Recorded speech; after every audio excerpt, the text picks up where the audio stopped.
یا اللہ پاک پیارے حبیب صلی اللہ علیہ وآلہ وسلم کے صدقے جو خون دے اور جو ایک بار دے چکا ہے اور ایک بار پھر وہ خون کا عطیہ دے دے، اس کو اس سے پہلے موت نہ آئے جب تک پیارے محبوب صلی اللہ علیہ وسلم اپنا جلوہ نہ دکھا دیں اور سلامتی ایمان پر اس کی مہر لگ جائے، برے خاتمے سے اس کو چھٹکارا مل جائے۔ اس کے صدقے میں میری یہ دعائیں بھی قبول ہو جائیں کہ میری نیت صاف ہے کہ میں خون دینا چاہتا ہوں مگر میں کیا کروں، مجبور ہوں۔ صلو علی الحبیب صلی اللہ علیہ محمد۔ اب میں خوشخبری سننا چاہتا ہوں مدنی چینل پر کہ میرے مدنی بیٹوں نے میری بات رکھ لی اور یہ ایک بار پھر لائنوں میں کھڑے ہو گئے اور اب خون دبا دب دے رہے ہیں انشاءاللہ۔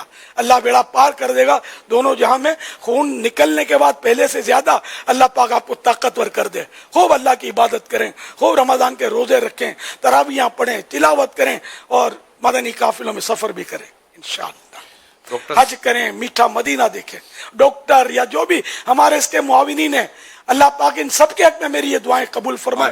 یہ سارے میرے مدنی بیٹے ہیں جو مطلب زبان سے میری مدنی بیٹی اپنے کسی جوان بیٹے کو تیار کرے، اپنے بچوں کے ابو کو تیار کرے۔ یا اللہ پاک ان میری مدنی بیٹیوں کو بھی میری یہ دعائیں ان کے حق میں بھی قبول کر لے، کیونکہ ان کا خون ہم لے نہیں رہے نا۔ تو یہ انفرادی کوشش کر کے اپنے محارم کو بھیجیں، ثواب کے حقدار بنیں گی انشاءاللہ۔